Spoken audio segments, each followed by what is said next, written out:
I know this is harder than it sounds, and that's why, once again, I rechecked all of my class notes and my lectures to find some tips that are actually achievable and that you can start working on immediately.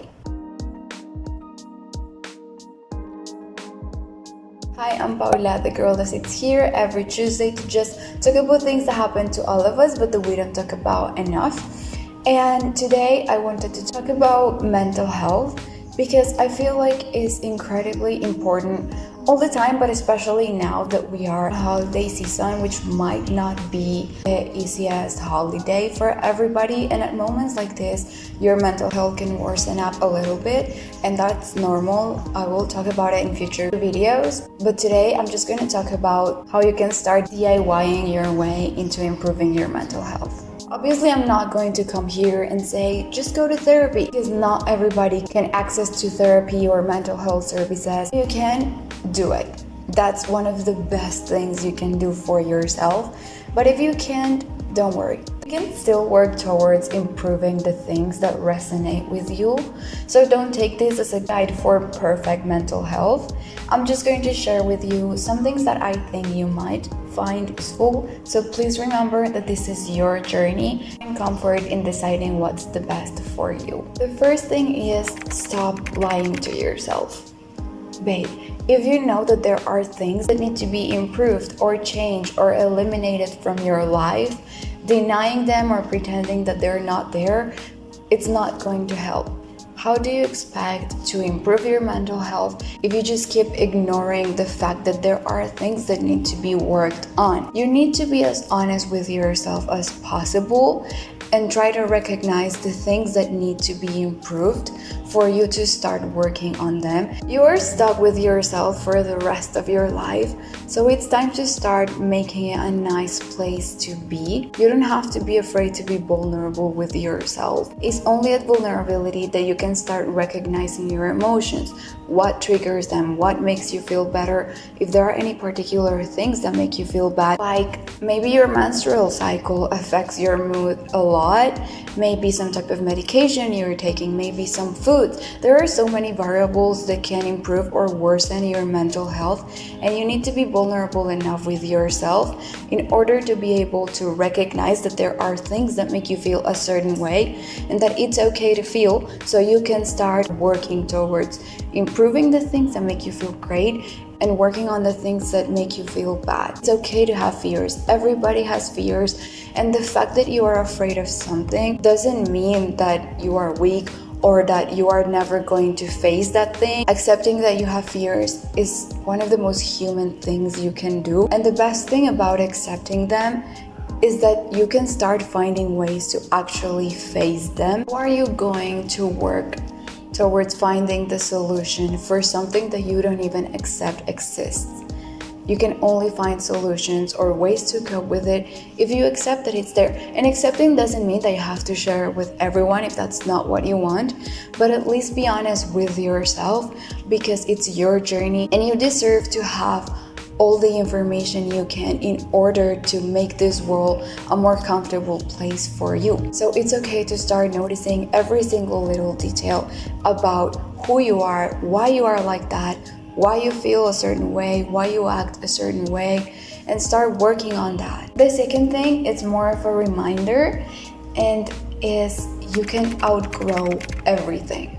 You're allowed to outgrow friends, relationships, aesthetics, styles, preferences, opinions, even your career, what you want to do with your life. You can outgrow and change at any point in your life if you feel like that's what you want to do. Once you realize that you actually don't have to fit with past versions of yourself, if they don't resonate with you anymore, you can take a huge weight off your shoulders. Like, you don't have to carry with the pressure of the decisions you made in the past or with the pressure of who you were before, because now you've experienced new things, you've changed, we all change, And it's normal. You are allowed to change and live the world as the version of yourself that you are now. And if what you are scared of is losing people in the process of outgrowing things, first of all, why do you want to maintain a relationship with someone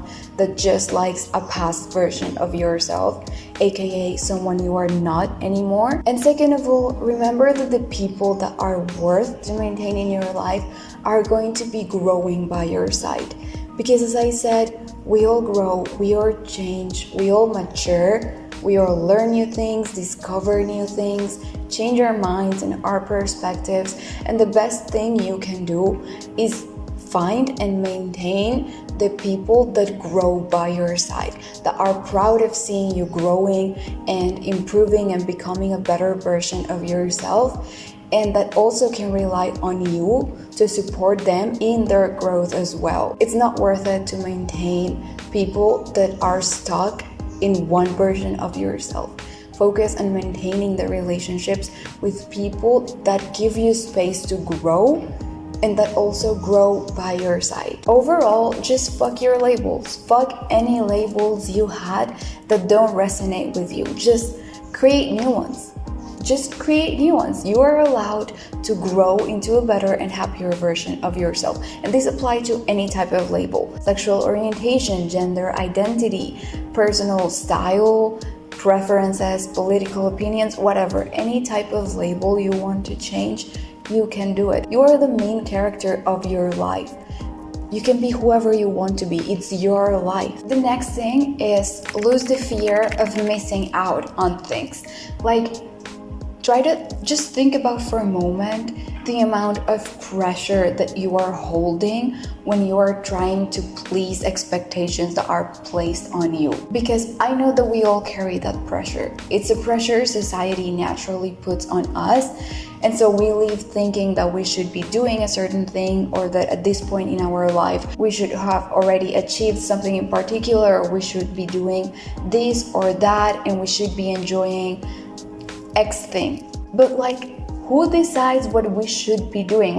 Under what criteria? It actually makes no sense.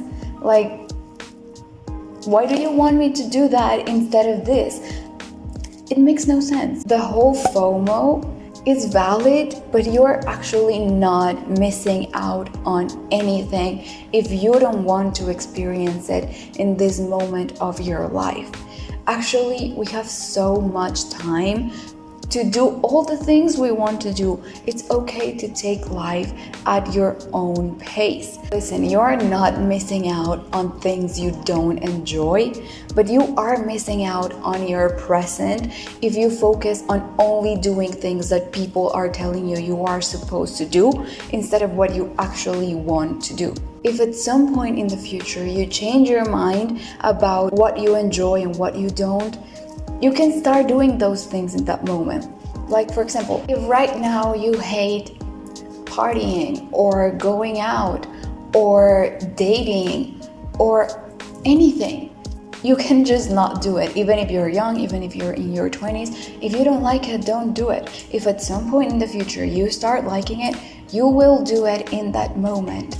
And I know that this fear of regretting things in the future, it's massive, especially when you're young. But think about this. Every time you feel like you are going to regret something, remember that whatever you did it because you thought and you felt like that was the best thing for you in that moment. So right now, focus only on doing the things that feel good in this moment. And if at some point in the future you have regrets, you can just remember that in that moment, the past version of yourself wanted that, and that was what made you happy. If in the future what makes you happy is different, great, in the future you will do different things. But if in your present you enjoy doing things that other people tell you should not be doing, or you don't enjoy doing things that they tell you should be doing, you don't have to do them, and you will not regret it in the future. The fear of missing out is valid, but the missing out part is not real. You're not missing out on things that you don't enjoy. And this takes us to the next step, which is allowing yourself to explore your actual interests. even if you have to do it alone.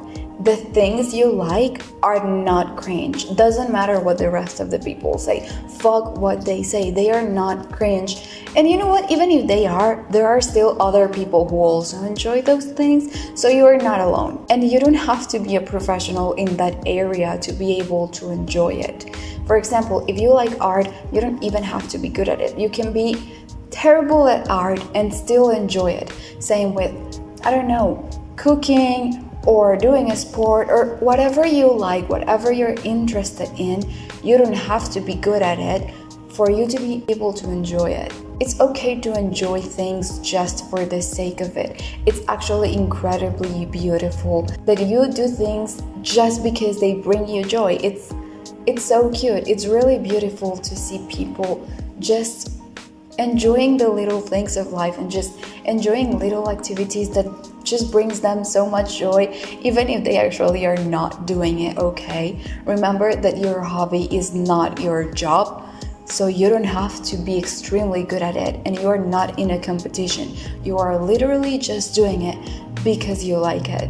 So fuck what other people have to say about you and your hobbies. Trust me, they are too caught up in their own lives to actually care and pay attention to what you are doing. Do you think making an ugly painting it's going to keep your neighbor or your mom or your friend up at night thinking and overthinking, oh my gosh, their painting is so horrible? No! Nobody cares about what you're doing that much, just you. Whatever you do, even if it looks fucking horrible or it looks amazing, it's not going to keep other people up at night. The next thing is stop accepting inconsistency, stop accepting disrespect, stop accepting people crossing your boundaries, or start setting boundaries if you haven't already. Just overall, stop accepting things that don't give you peace of mind and that don't make you feel good. If you want peace of mind, you need to surround yourself with people who respect you and that want to build mature relationships with you. So if you have to cut people off, do it. Do it for yourself. Take your boundaries as a way to filter which people are worth to keep in your life. Take time to explore and get to know yourself enough to know what you like, what you tolerate, and find people that align with that. Even though improving your mental health is a very personal journey, surrounding yourself with people that can help you create a safe and comfortable environment is going to help you immensely, because at least the social part of your life it's already going okay, so that's one less source of worry and stress for you. And the last thing is an advice.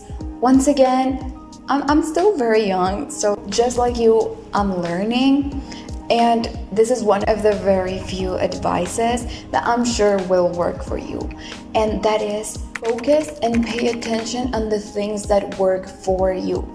You don't have to do things just because people tell you that's the right way to do them. Improving your mental health is a process that you have to own because you are the only person that can do it. You need to get to know yourself and just take this as a personal journey where you can get to know yourself better and work to make the world a little bit more comfortable for you, because you deserve to live in a world that feels good for you. This is your adventure, this is your life, so you create your own rules. Just focus on whatever works for you. Even if it doesn't work for other people, fuck them. Just do whatever works for you. So yes, take all of these advices if you feel like they can work for you, but remember that this is your journey and you are going to learn which are the best things you can do for yourself. So the best thing you can do in order to improve your mental health is just start working towards it. Just start getting to know yourself, and in that process you will start discovering which are the best things you can do, which are the things that work for you and the things that don't. And that's it for today. Thank you so much for being here. I send you a massive hug. Remember that you are not alone, and see you next week.